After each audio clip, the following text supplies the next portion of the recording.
Mga ka-Clover, alam nyo ba kung ano ang uwak? Ano ang papel ng isang uwak sa ating mundong ginagalawan?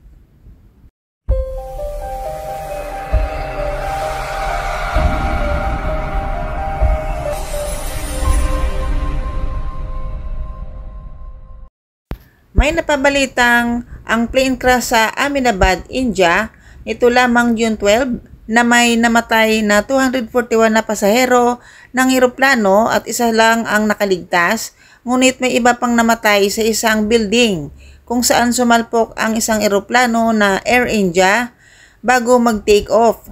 Ay may namataan at nakapag-video na may dumapo at hindi mapakaling uwak sa pakpak ng eroplano na tila ba may pinapahiwatig na may trahedyang mangyayari.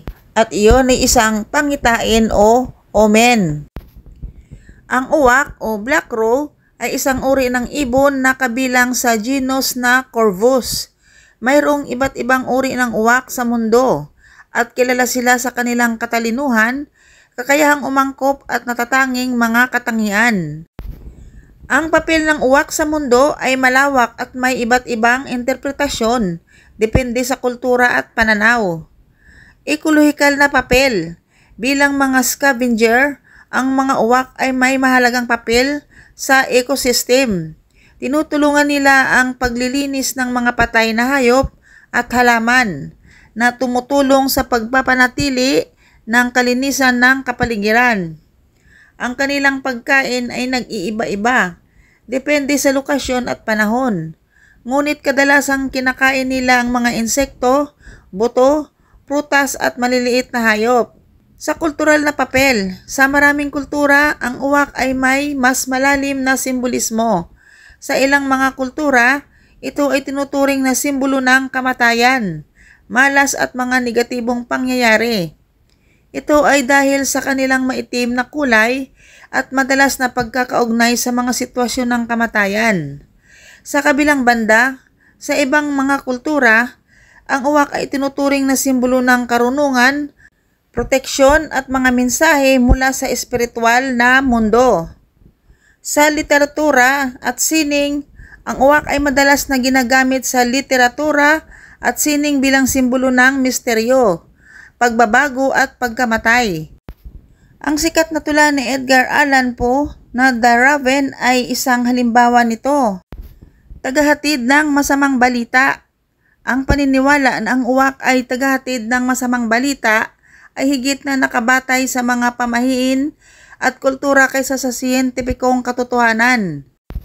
Bagaman ang kanilang presensya ay maaaring magdulot ng takot o pagkabalisa sa ilang tao, maaaring ebidensya na sila ay may kakayahang maghatid ng masamang balita sa literal na paraan. Ang interpretasyon ng kanilang presensya ay higit na nakasalalay sa personal na pananaw at kultura ng isang tao. Ang pagdapo ng uwak o black crow sa isang lugar ay mayroong iba't ibang interpretasyon, depende sa kultura at paniniwala. Walang iisang tiyak na kahulugan at ang interpretasyon ay madalas na nakabatay sa konteksto at sa personal na paniniwala ng isang tao. Sa Pilipinas at sa maraming kultura sa Asya, masamang palatandaan. Madalas na inuugnay ang uwak sa kamatayan, malas at mga negatibong pangyayari. Ang pagdapo nito sa isang tahanan o lugar ay maaaring ituring na isang babala o palatandaan ng paparating na kapahamakan, sakit o kamatayan ng isang miyembro ng pamilya. Ang pag-iyak ng uwak ay maaari ring bigyang kahulugan bilang isang tanda ng paparating na kamalasan. Mensahero ng mga espiritu. Sa ilang mga paniniwala, ang uwak ay itinuturing na isang mensahero ng mga espiritu o ng mundo ng mga patay. Ang pagdapo nito ay maaaring isang senyales na mayroong isang espiritu na gustong makipag-ugnayan o mayroong mensahe na gustong iparating. Sa kabilang banda, mayroon ding mga paniniwalang ang uwak ay sumisimbolo ng pagbabago, transisyon at pagtatapos ng isang yugto sa buhay. Ang pagdapo nito ay maaaring magpahiwatig ng pagsisimula ng isang bagong kabanata o isang malaking pagbabago sa buhay ng isang tao. Sa ibang mga kultura, karunungan at kakayahang mag-isip. Sa ilang mga kultura sa kanluran, ang uwak ay itinuturing na isang simbolo ng karunungan, kakayahang mag-isip at misteryo.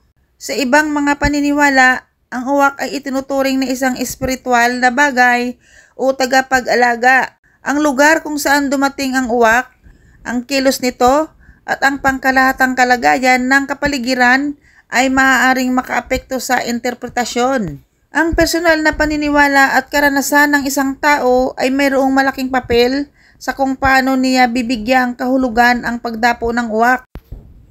Kapag ang uwak o black crow ay pumasok sa loob ng bahay, ay may malalim na simbolismo at iba't ibang interpretasyon. Depende sa kultura at paniniwala ng mga tao. Sa maraming kultura, ang uwak ay itinuturing na isang simbolo ng kamatayan, malas at mga negatibong pangyayari. Gayunpaman, may mga positibong interpretasyon din na nag-uugnay sa uwak sa karunungan, proteksyon at mga mensahe mula sa espiritual na mundo. Negatibong simbolismo, kamamatay o malas. Sa maraming pamahiin, ang pagpasok ng uwak sa loob ng bahay ay madalas na itinuturing na masamang omen. Ang ilan ay naniniwala na ito ay maaaring magpahiwatig ng pagkamatay ng isang tao sa pamilya o malapit na kaibigan. Ito ay dahil sa madalas na pagkakaugnay ng mga uwak sa mga sitwasyon ng kamatayan at mga pangitain ng hindi kanais-nais na pangyayari. Babala mula sa espiritu. Sa ilang mga tradisyon, ang uwak ay itinuturing na mensahero mula sa espiritual na mundo. Ang pagpasok nito sa bahay ay maaaring ituring na isang babala mula sa mga espiritu tungkol sa mga hindi kanais-nais na pangyayari na maaaring mangyayari, o isang paalala na dapat maging maingat sa mga desisyon at aksyon na ginagawa. Sa positibong simbolismo, karunungan at intuisyon. Sa ilang kultura, ang uwak ay tinuturing na simbolo ng karunungan at intuisyon. Ang pagpasok ng uwak sa bahay ay maaaring mga hulugan na may mga mensahe o aral na dapat isaalang-alang at maaaring magpahiwatig na ang mga tao sa loob ng bahay ay dapat makinig sa kanilang mga intuisyon o damdamin. Sa ibang mga paniniwala, ang uwak ay maaaring ituring na tagapagtanggol. Ang pagpasok nito sa bahay ay maaaring magpahiwatig na mayroong proteksyon o gabay na ipinadala sa mga residente ng bahay.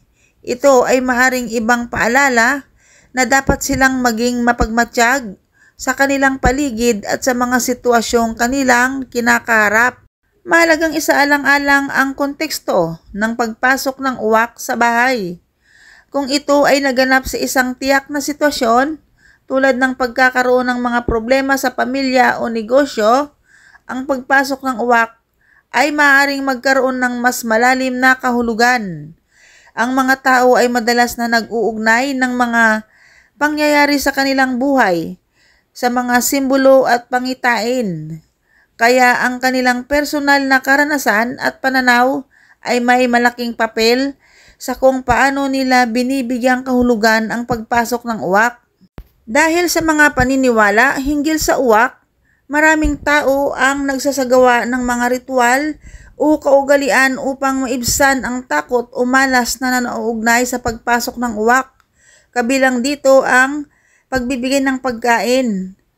Ang ilang tao ay naniniwala na ang pagbibigay ng pagkain sa uwak tulad ng tinapay o bigas ay makakatulong upang mapanatili ang magandang relasyon sa mga espiritu o mapabuti ang kapalaran ng pamilya. Ang ilang tao ay nagdarasal o nagsasagawa ng mga ritual upang humingi ng proteksyon at tulong mula sa mga espiritu, lalo na kung ang uwak ay pumasok sa kanilang tahanan. Kaya naman, ang pagpasok ng uwak sa loob ng bahay ay may iba't ibang kahulugan na nakasalalay sa kultura, paniniwala at personal na karanasan ng mga tao. Maaaring ito ay isang masamang omen na nagdadala ng malas o kamatayan, o maaari rin itong maging simbolo ng karunungan at proteksyon. Ang mahalaga ay ang pag-unawa sa mga simbolismo at ang pagbibigay ng kahulugan batay sa sariling konteksto at pananaw. Sa huli, ang mga ganitong pangyayari ay nag-uudyok sa atin na mag-isip at magnilay tungkol sa ating buhay at mga desisyon. May ilan po tayong mga katanungan na kapag itinaboy mo ang uwak na nasa paligid ng iyong bahay, ano ang maaaring mangyari sa iyo? Ang pagtataboy sa uwak na nasa paligid ng iyong bahay ay maaaring magkaroon ng malalim na kahulugan, lalo na sa konteksto ng simbolismo at tradisyon. Pagtatanggal ng masamang enerhiya. Sa ilang kultura, ang uwak ay itinuturing na simbolo ng kamatayan, pagbabago o hindi magandang balita. Ang pagtataboy sa kanila ay maaaring magpahiwatig ng pagnanais na alisin ang negatibong enerhiya o impluwensa sa paligid ng iyong tahanan. Maaaring ito ay isang paraan upang maprotektahan ang iyong sarili at ang iyong pamilya mula sa mga posibleng panganib o problema. Ang pagtataboy sa uwak ay maaaring magpahiwatig ng pagnanais na palayain ang iyong sarili mula sa takot o pag-alala. Maaaring ito ay isang paraan upang magkaroon ng mas positibong pananaw sa buhay at upang magtiwala sa iyong sariling kakayahan. Ang pagtataboy sa uwak ay maaaring magturo sa iyo na maging mapanuri sa mga bagay na nasa paligid mo. Maaaring ito ay isang paraan upang masuri ang mga posibleng panganib o problema bago pa ito maging mas malaki. Mahalagang tandaan na ang mga uwak ay bahagi ng ating ecosystem. Ang layunin ay hindi dapat ang pagpatay o pagsakit sa kanila, ngunit ang pagbabawas ng kanilang aktibidad na nakakaapekto sa iyo.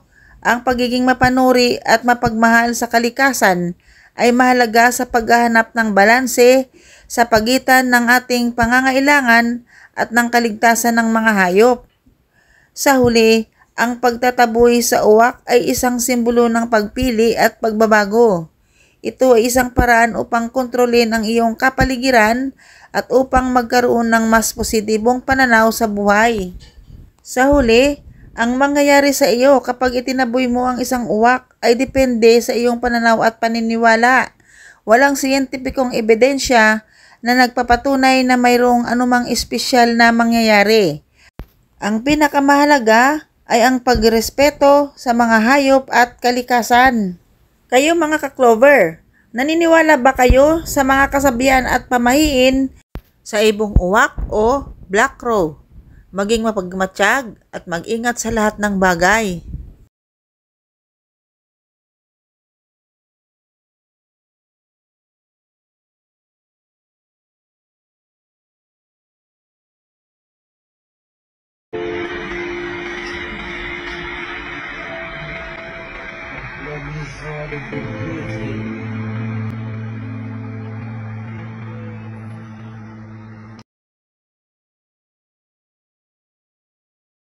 The dividend consciousness of blend of the lift of the and picture real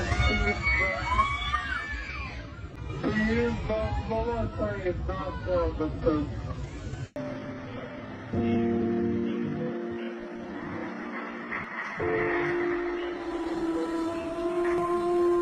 Leave it alone.